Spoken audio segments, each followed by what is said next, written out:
Muy bien, nosotros vamos a ir a la palabra de Dios. Como siempre tenemos una predicación que sale de la lectura durante la semana. Y como iglesia estamos leyendo toda la Biblia. Cada año leímos la Biblia juntos y cada día su servidor le envié un mensajito de WhatsApp o de correo electrónico indicando la lectura que corresponde al siguiente día. Y durante la semana leímos un blog de la palabra de Dios, de tanto Antiguo Testamento como Nuevo Testamento, y la predicación el domingo siempre sale de parte de la lectura que teníamos durante la semana. De esa forma seguimos juntos en la lectura y el estudio de la palabra de Dios. Y hoy vamos a estar hablando de la herencia, Y estaba yo pensando en un parte, porque el texto que nos corresponde fue del libro de Números, y en unos momentos les voy a mostrar el texto, pero en el libro de Números está hablando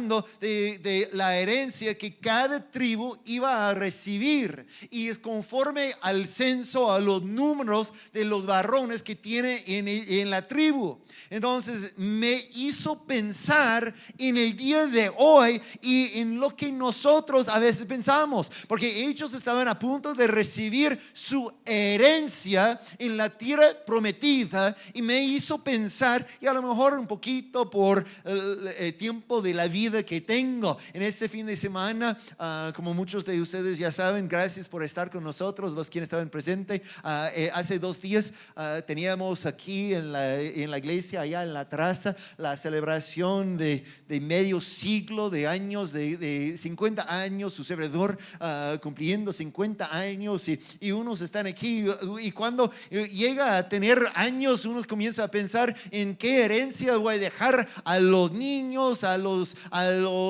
nietos, a todo ese tramo, un grupo de personas que está al lado, y puede ser incluso un poquito difícil cuando ve que pues no tengo mucho para dar, y cómo va a ser. Yo conozco unos quien están ya preparando casas por cada hijo, etcétera, y digo, híjole, no puedo casi tener una casa propia, y ellos quieren casas incluso por toda la familia. Pero lo bueno cuando estamos analizando de las herencias conforme a la voluntad de Dios, no coincide con la economía propia, sino con Dios es otra forma.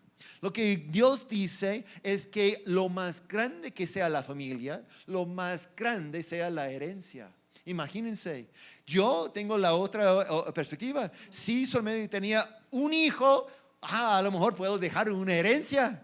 Pero cuando comienza a tener varios hijos, comienza a disminuir la cantidad que cada uno iba a recibir. Y unos están preocupados por eso. Pero lo bueno es que lo más que somos fructíferos, entonces lo más que Dios puede bendecirnos con una herencia extra. Y vamos a estar hablando un poquito de eso. Entonces en Números capítulo 26 de versos 52 en adelante dice: el Señor le dijo a Moisés: reparte la tierra entre estas tribus para que sea su heredad.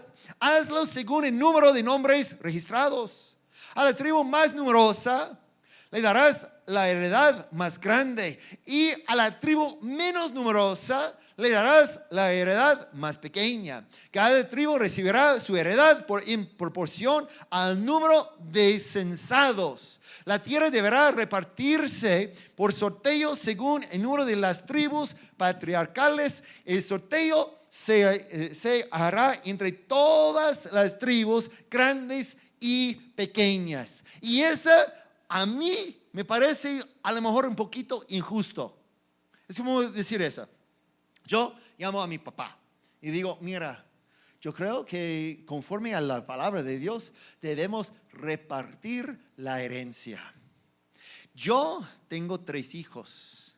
Mi hermano tiene un hijo. Entonces a mi familia, papá debe repartir 75%. Y a mi hermano, porque solamente tiene un nieto de su lado, es 25%. Con intención estoy olvidando mencionar a mi hermana, quien tiene 4 hijos. ¿Y qué va a decir mi hermano? No es justo. Cada hijo recibe su porción, no es conforme a los nietos. Pero aquí tenemos en la historia, en Números, ese es no específicamente en el momento de nacimiento de Isaac con Abraham. No estamos hablando de Jacob o Israel, no estamos hablando de los 12 hermanos, estamos hablando de años, precisamente unos 470 años después, y en la forma en que había extendido. Tenemos el censo que está registrado y por eso tiene el nombre Números. Porque está el registro de cada familia, cada tribu. Es un listado de muchos nombres, obviamente, pero esa es la intención de saber cuántos somos en ese momento de Israel. Y Dios llega en ese texto a decir, mira, los más grandes van a recibir más. Es porque yo creo, la razón es porque Dios les había dicho que debían ser fecundos, fructíferos. Y fíjense, no es una cosa solamente de decidir, es una cosa de fe. Escúcheme bien, porque la verdad es que cuesta dinero tener hijos. Ahorita, mi hijo está en el hospital con mi nuera.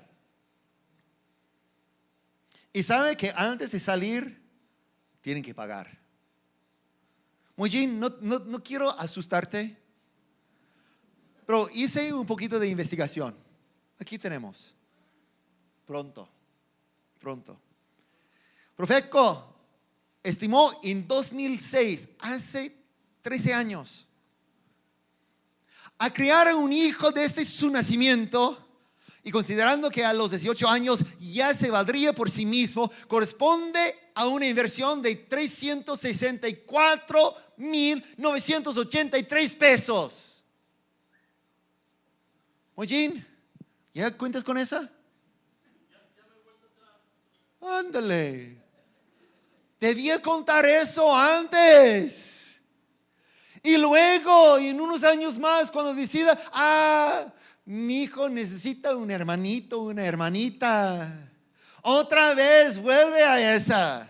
Pero está ya cada vez más y más. Ese fue hace 13 años. Puede ser hoy unos 400,000 pesos por cada hijo. Y ese de verdad es solamente lo básico. No cuenta con lo extra. No cuenta con ningún ingreso al cine. No cuenta con un colegio y menos la universidad. No cuenta con esas cosas extras. Entonces necesitamos a veces imaginar la vida de algunas familias. Por ejemplo, de esta familia. ¿Recuerdan esos días? ¿Recuerdan de esos días?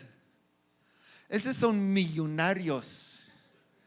Porque había invertido tanto en la familia. Y mire el gozo que tiene cada hijo. No, es porque debía estar gastando 400,000 pesos en cada uno. Pero esta chiquita está con el vestido que hace un año fue de ella. Y hace 2 años fue de ella. Y hace 3 años fue de ella. ¿Sí, verdad?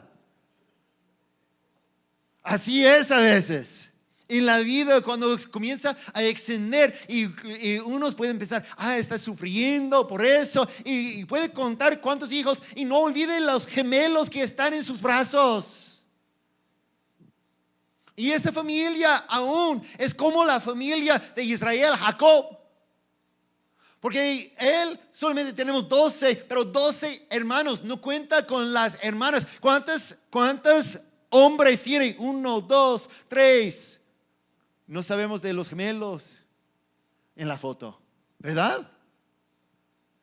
Estamos hablando de una familia enorme que corresponde a una tontería que dice, pues no, ¿quién tiene esa cantidad de dinero? ¿Quién va a hacer? Obedecer al Señor en ser fecundo requiere la fe, que no solamente me va a proveer hoy, pero mañana y por los próximos 18 años. Imagínense, porque Dios está en control, tiene todo el control. Fíjense, una de las cosas que Dios dice: Si regresamos al comienzo en Génesis capítulo 1, verso 28, dice, y los bendijo con esas palabras. Sean ¿qué? Fructíferos.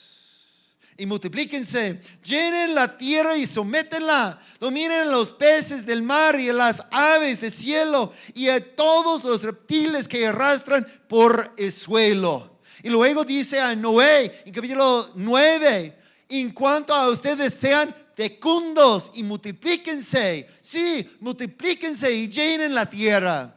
A Isaac dice que Dios Todopoderoso te bendiga, te haga fecundo y haga que salgan de ti numerosas naciones. ¿Quién va a pagar la universidad de todos esos?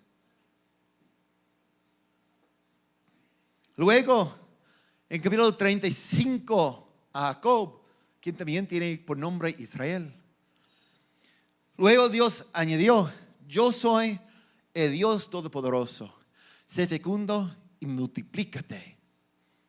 Yo creo que para entender el impacto de esas palabras, tenemos que entender lo que Dios dice primero. Él dice a Jacob, pero también a nosotros, yo soy el Dios Todopoderoso. No depende de ustedes. Si me confían, yo tengo todo recurso para que tenga una herencia más grande. No corresponde a la inteligencia, a la economía que tiene en ese momento. Solamente obedézcame, sé fecundo y multiplícate. De ti nacerá una nación y una comunidad de naciones y habrá reyes entre tus vástagos. Fíjense, ¿qué es la respuesta? Dice en Éxodo capítulo 1. Dice, sin embargo, los levitas tuvieron pocos hijos. ¿Qué dice? ¿Qué dice? Dice muchos, ¿no? Muchos hijos. Y dice, sin embargo. ¿Por qué dice sin embargo? Porque todo el ambiente, todo su entorno está diciendo, no debe hacer. Déjeme preguntar, ¿sí sabía el papá, la mamá, que cualquier bebé que nace ahorita iba a ser arrojado al río? ¿Cuántos van a decir, mira, es un buen tiempo para comenzar la familia? No. La naturaleza iba a decir, no es un buen tiempo. Hablando de tiempo en números, estamos hablando de tiempo después de haber pasado 40 años en el desierto. Y están haciendo el censo en ese momento. Entonces estamos hablando después de 430 años en Egipto. Obviamente en los primeros años ya fueron recibidos buenos por José. Pero luego se convirtió en un ambiente muy difícil por esclavitud. Y por todo ese tiempo de esclavos, ¿cuántos esclavos van a decir, mira, me parece como un buen tiempo, yo quiero tener muchos hijos para que mi amo tenga muchos esclavos? ¿Quién va a tener eso en mente? Dice, pero sin embargo, no importa de la condición de la vida, los israelitas tuvieron muchos hijos. Y esa, hermanos, en respuesta al orden de Dios. No ser de tonterías, porque Dios les está diciendo, sean fecundos. Y a tal grado se multiplicaron que fueron haciéndose más y más poderosos. El país se fue llenando de ellos. Entonces llegamos a una de esas cosas que había mencionado. Después de 430 años en Egipto y 40 años en el desierto, ¿cómo va a estar creciendo la familia? ¿Cómo va a estar? Y cuando está escuchando esas órdenes del faraón, ¿quién va a responder de forma positiva? Obedeciendo a la palabra de Dios. Muchos van a tener temor.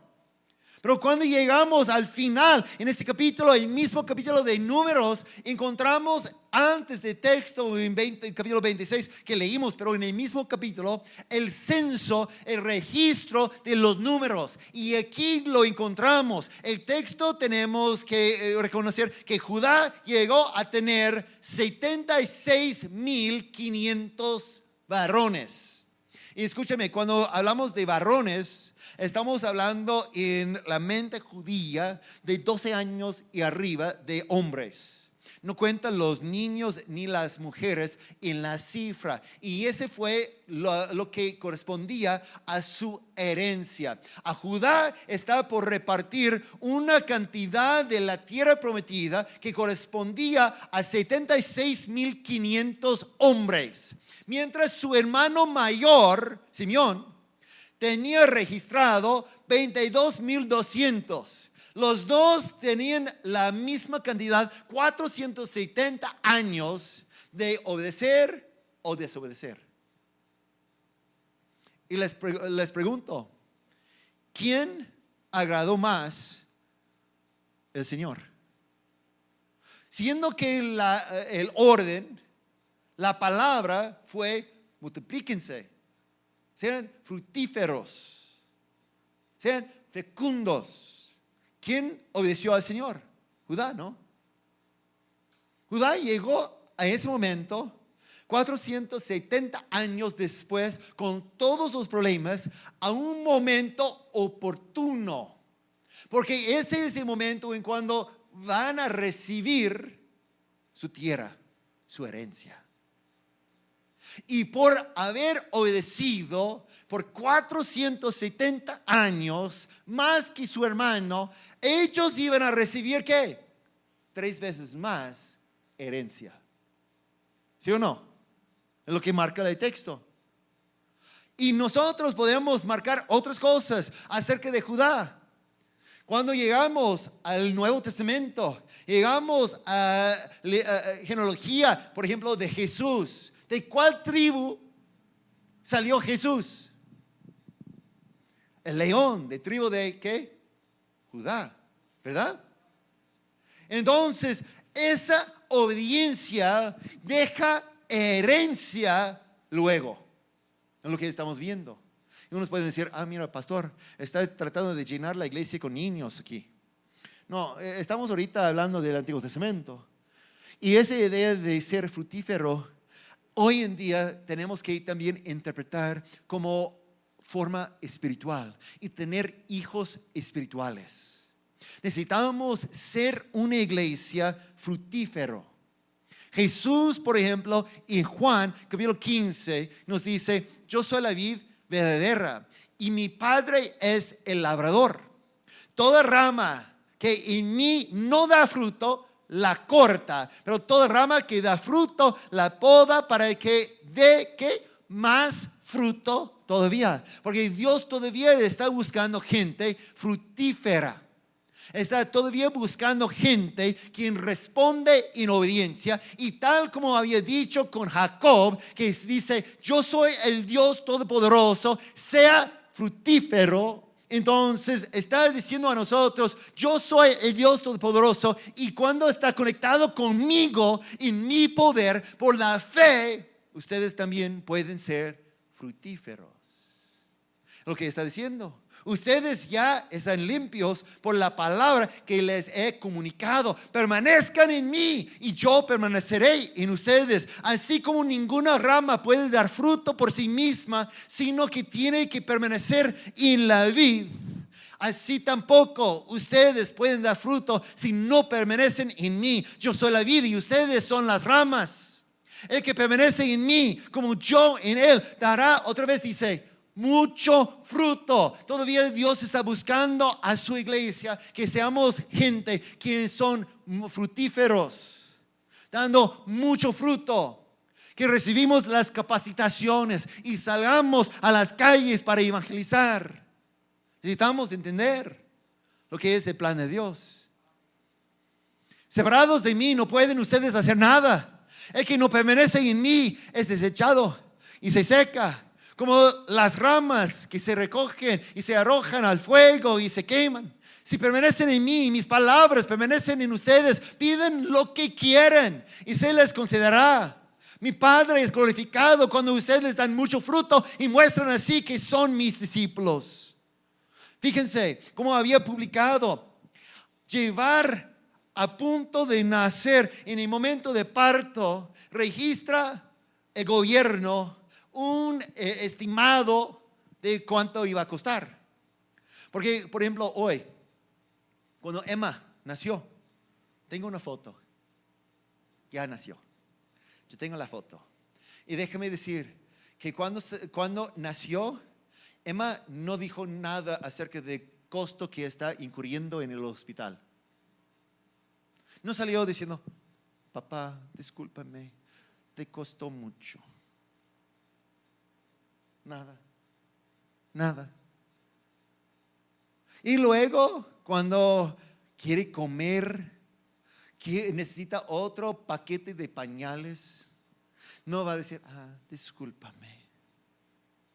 No, sigue como es algo que debemos nosotros entender como padres. Nos toca a nosotros, ¿verdad? Y necesito explicar algo. Lo mismo es cuando la iglesia es fructífero en ese mundo. Los que pagan no son los niños, sino los padres.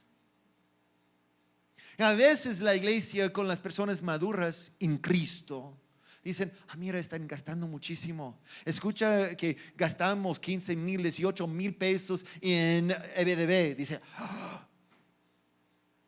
fíjense, hace unos quiero decir años, me parece como meses, pero si fueran años, era un pastor de jóvenes en California. No, en California, disculpa, en Colorado.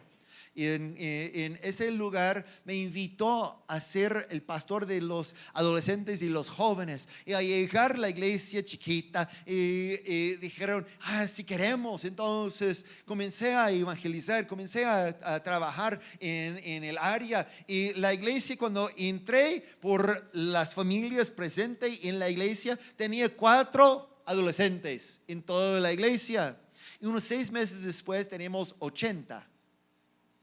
Y uno puede imaginar que la iglesia bien contenta. Dice: wow, Dios está mostrando su favor hacia nosotros, etc. No, al revés, hermanos. Escúcheme, digo la verdad. Comenzaron a quejarse. Esos jóvenes no saben cómo portarse cuando están en el templo. Están dibujando en las sobres y gastando lo que tenemos que comprar. Los jóvenes nuevecitos, apenas conociendo a Cristo Jesús, 3 semanas en Cristo, ellos se quejaron: mira, se ponen sus pies sobre las sillas de la iglesia, están ensuciando. Mira, todo está gastando. Teníamos una camioneta, unos 2 camionetas de 15 pasajeros. Se quejaron por gastar demasiado gasolina a recoger a los jóvenes. Y también las llantas está gastando. Y como dije, en 6 meses tenemos 80. A 9 meses me invitó a buscar otro lugar. Me corrieron. Porque el gasto fue más que podían soportar. Pero necesitamos entender algo, que no corresponde. Los niños que llegan, los nuevos que llegan a Cristo, no van a estar llegando diciendo: mira, déjame oportunidad de diezmar. El 13, cuando salimos, evangelizamos, y luego el día siguiente, el domingo, estamos invitando a los nuevos a venir a la iglesia y está llegando al templo. No van a estar llegando: mira, pastor, ¿dónde deposito el diezmo? No es la primera cosa, ni la segunda. Se gastan. Aquí también en la iglesia, fíjense, hermanos, cuando yo llegué a esa iglesia hace 13 años, teníamos 124 sillas. Estas sillas bien bonitas. La mayoría de esas sillas jamás había sido usado, porque solamente tenía 9 personas en la iglesia. Hoy tenemos 104. Porque muchos se rompieron. Esos malvados jóvenes, niños. Subo a veces con una mesa ya doblada porque un joven decidió sentarse en la mesa. De verdad. Hace unos días, ahorita está arriba, Violeta llegó a disculpar. Discúlpame, pastor, se rompió esa silla, uno de los plásticos, se fue la pata. ¿Y qué dije? Entonces dejamos de tener el ministerio infantil. ¿Creen? ¿No? Yo no, en esa mañana, porque nos dejó aquí nuestra camioneta. Normalmente está en la casa con Mayra, porque ella se va a recoger a los niños. Pero se dejó aquí para que mi hijo pueda usar y recoger el sábado mientras no puede ella estar trabajando. Entonces aquí estaba mero frente, en el lugar donde dejamos por los que necesita el cemento. Entonces yo moví y al salir con esa, yo lo vi. Las llantas de esa camioneta ya lisas. Yo dije, mira, ¿qué está haciendo? Les compré solamente hace 2 años. Tanto gasto. Uno puede pensar así y decir, mira, no estamos recibiendo suficiente bendición de eso. Entonces vendimos esa camioneta y guardamos las cosas que tenemos aquí. Ahorita cuando tenemos 104 sillas, podemos encontrar sillas así que está ya abriéndose por tanto uso. Está feo. Uno dice, está feo, ¿qué vamos a hacer? Tapar, retapizar todo y luego decir ningún niño puede entrar al santuario. No. ¿Cómo podemos? ¿Saben lo que pasó con esa iglesia en Colorado? Luego se secó. Si no quería evangelizar, si no quería gastar, si no quería extenderse, si no querían ser padres entonces espirituales, entonces no va a tener vida. Porque el asunto es que ser fructífero cuesta dinero. Estamos hablando de hijos espirituales aún y todavía nos cuesta dinero. En EBDB vamos a tener oportunidad de llevar un refrigerio, una comida a esos niños. Llenar ese lugar con 100 niños y tener todo lo que es correspondiente a eso, los gastos de mantenimiento. Mira, esos niños necesitamos vigilarles mejor, porque les ponemos allá arriba en la terraza, tienen las mesas bien bonitas, les damos su hoja con dibujo y los colores y decimos, mira, colorear esa, y comienzan en la misma mesa. Y la maestra dice, no en la mesa. Entonces, ¿qué hacen? En los muros. ¿Verdad o no?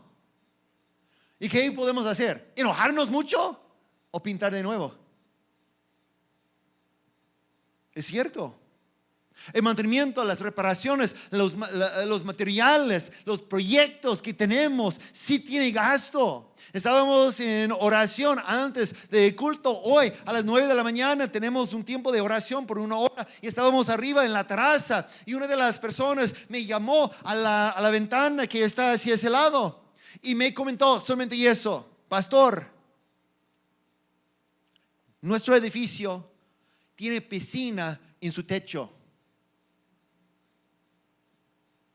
Y me indicó, aquí a la vuelta hay un edificio que quisiéramos comprar, grande, y que podemos nosotros poner un comedor, una casa, incluso que podemos dar hospedaje y ministerio a los adictos y dar recuperación y restauración espiritual. Podemos tener un lugar por los jóvenes, los niños y todo. Pero ¿sabe? Que hasta la fecha el dueño no había llegado para decirme, mira, quiero donarles. Todavía quiere más de $400,000. por ese edificio. Y les digo, ¿qué significa? Que no es la voluntad de Dios. No, de verdad. ¿Qué pasa cuando una familia comienza a crecer? Busca otra casa. ¿Sí o no? ¿Creen que esta familia, ¿dónde está? Esa familia vive en la misma casa donde ellos tenían su luna de miel? ¿La casita? No creo. Obviamente esa foto tiene mucha edad. Puede ser de hace 50 años y ni está vivo, pero quién sabe. Nosotros tenemos que entender entonces de que sí va a tener costo. Sí va a tener costo. El crecimiento entonces da gloria a Dios. Es la razón que Dios está diciendo en Números que a la tribu quien ha crecido más, lo más grande, que ellos reciban más. Porque Jesús nos dice en Juan que cuando damos fruto es para dar gloria al Padre. Cuando nosotros crecemos, aún con el gasto, esa iglesia también envía un gran parte de su presupuesto mensual, su cuadro básico está enviado a misioneros quien está trabajando en el extranjero. Y uno puede decir, mira, entonces, ¿por qué esos misioneros quienes están trabajando en norte de África, por qué esos mismos quienes están recibiendo la predicación no les da ofrenda para sostenerles? Porque como otra vez, los niños no pagan, son los padres quienes pagan para extender el reino de Dios. Dios no se preocupa por el costo. ¿Creen ustedes que en el momento en cuando Jesús estaba enfrentado con una multitud de personas, 5,000 personas, y luego Él dice, vamos a darles algo de comer? ¿Cómo fue la preocupación de los discípulos? Llegaron a Jesús diciendo, iba a costar 1 año de trabajo. ¿Sí o no? Entonces Jesús les dijo, no sabía eso, entonces cancélalo. No. Dijo, ese no me importa. ¿Qué tienen? Invierte lo que tienen. Y yo, siendo el Todopoderoso, puedo hacer lo más. Yo soy el encargado. Yo soy el quien puede dar todo. Dios tiene todo recurso y necesitamos entender eso. Pablo entendía que ser fructífero no significa únicamente tener hijos, sino tener también hijos espirituales. Dice a los filipenses en Filipenses 1:22, ahora bien, si seguir viviendo en ese mundo representa para mí un trabajo fructífero. En la misma palabra fructífero está hablando de trabajo de Pablo, pero también de nosotros. Debía ser trabajo no solamente para ocupar tiempo, sino trabajo fructífero. Eso es lo que Pablo reconocía acerca de su trabajo. Y luego en Apocalipsis, porque ahorita estamos en el estudio de Apocalipsis y ese viernes sí regresamos al estudio. Les invito a estar aquí a las 6:45 por el estudio de Apocalipsis. Y en Apocalipsis 7, versos 9 a 10, dice, después de eso miré y apareció una multitud tomada de todas las naciones, tribus, pueblos y lenguas. Era tan grande que nadie podía contarla. Estaban de pie delante del trono de Cordero y de Cordero, vestidos de túnicas blancas, con ramas de palma en la mano, gritaban a gran voz, la salvación viene de nuestro Dios, que está sentado en el trono y del Cordero. No, mira, dice esa acerca de multitud de personas, porque dice multitud. Era tan grande que nadie podía contarla. Y dice que estaba frente del trono y del Cordero. Les pregunto, ¿cómo imaginan ustedes el Cordero? El Cordero en ese momento entonces estaba comiendo sus uñas diciendo, ¿dónde voy a poner tanta gente? ¿Creen? No tengo lugar suficiente.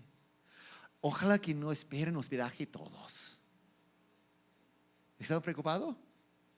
Cuando leía esas cosas, imaginen a Dios preocupado por la multitud. No, tampoco yo. No. Él a ver todo, no va a decir, mira, discúlpame, regresa a tierra en unos años más porque necesito más tiempo para preparar más espacio. No. Él tiene ya todo el recurso. Porque todos ellos estaban gritando y dando gloria al Dios Padre. Ese fue el propósito de toda herencia, de todo crecimiento, de todo trabajo fructífero que da gloria al Padre. No podemos imaginar solamente una herencia que damos a los hijos en un momento en el futuro. Estamos hablando de una herencia que vamos así recibir en el cielo, conforme a los hijos espirituales, conforme a la forma en que hemos hecho y obedecido la palabra de Dios. Dios está esperando. Pero hay iglesias, ¿quién son como Simeón? Se obedeció, pero solamente a nivel poquito en comparación a su hermano Judá. ¿Recuerda? Ese 76,500. Su hermano 22,200. Fíjense, hermanos, con todo amor les digo esa.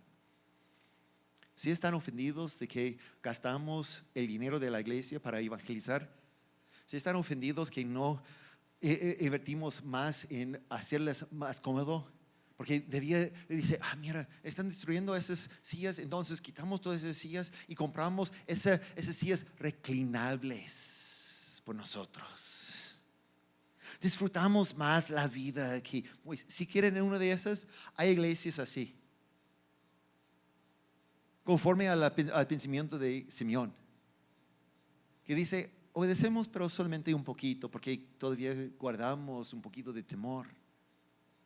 Pero si quieren gastar todo por el reino de Dios, si quieren ver el orden de Faraón que dice, arroja todo hijo al río, y todavía desafiantemente estamos diciendo, vamos a seguir adelante, vamos a ser fructíferos, porque ese es el plan de Dios. Cuando el mundo se levante a contra de nosotros y toda la economía comienza a caer, cuando nosotros tenemos la tentación de no diezmar, no ofrendar, no mandar dinero a las misiones, entonces, ¿qué vamos a hacer? Seguimos, porque tenemos un Dios todopoderoso. Yo he visto muchas veces en la vida momentos en cuando la cuenta bancaria dice nada.